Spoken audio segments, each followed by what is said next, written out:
Deep in the heart of Oregon lies the Molalla Forest, a place of natural beauty, but also a place that has witnessed unspeakable horrors. Today, we unravel the chilling story of Dayton Leroy Rogers, a man whose dark desires turned this peaceful landscape into a haunting ground for his victims. Dayton Leroy Rogers was born on September 30th, 1953, in the small town of Moscow, Idaho.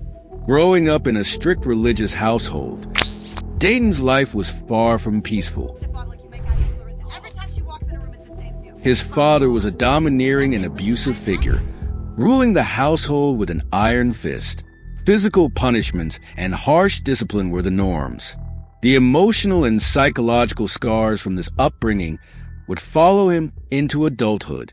While many remember him as a quiet, well-behaved child, something darker was brewing beneath the surface. Forbidden from exploring his natural urges, Dayton's mind became a breeding ground for twisted fantasies and violent desires. By the time he was a teenager, the warning signs were already evident. In 1972, at just 18 years old, Dayton was arrested for stabbing a 15-year-old girl in the stomach. The attack was brutal, senseless, and nearly fatal. But despite this, he received only a slap on the wrist, a trend that would continue throughout his life. Over the years, his violent tendencies grew more frequent, from attacking women with bottles to strangling his own wife in a fit of rage. Dayton's escalating behavior left a trail of destruction, yet time and time again, he avoided serious punishment. The justice system failed to recognize the monster it was creating. He was considered Oregon's worst serial killer. He brutalized, he tortured, he abused women for about 15 years until his bloodlust just took over and he started killing prostitutes. It was the late 1980s, and the picturesque Molalla Forest, just south of Portland, Oregon, became the site of something horrifying. Hikers stumbled upon skeletal remains deep within the forest. The bodies, some dismembered, were the victims of a twisted mind.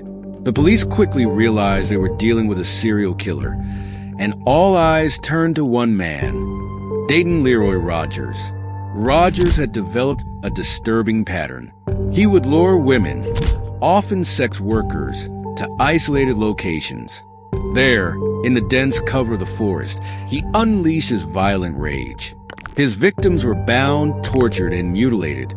Some even had their feet severed post-mortem, a macabre signature of his heinous acts. By the time his reign of terror was uncovered, the remains of at least 8 women had been found in Molalla Forest. But investigators suspected that the true number of his victims could be much higher. On August 7, 1987, Dayton Leroy Rogers made a fatal mistake. After picking up a woman from Portland's downtown, he drove her to a secluded spot.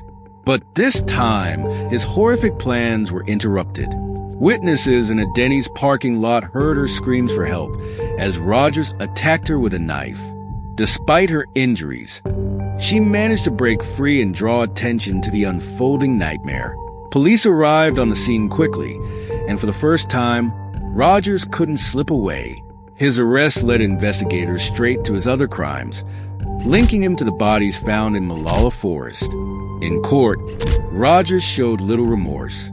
His defense tried to paint a picture of a troubled man driven by uncontrollable urges, but the jury wasn't convinced. In 1989, he was convicted of multiple counts of aggravated murder and sentenced to death. Yet, despite the conviction, Dayton Leroy Rogers' story didn't end there.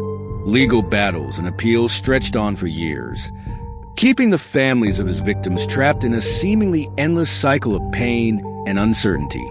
Today, Molalla Forest stands as a silent witness to the horrors that took place within its boundaries.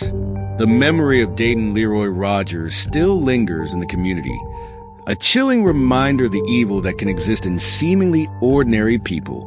But Rogers' story is not just one of horror. It's also a story of failure. The failure of a system that allowed a dangerous man to walk free for far too long. His case remains a stark reminder of the importance of vigilance, and the price that's paid when monsters are allowed to slip through the cracks.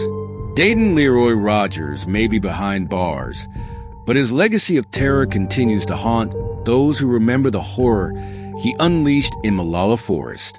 As we look back on his crimes, we must also look forward, ensuring that no other monster is allowed to roam free. Thank you for joining us on this chilling journey into the mind of a serial killer. If you found this story as unsettling as we did, make sure to hit that subscribe button and ring the notification bell.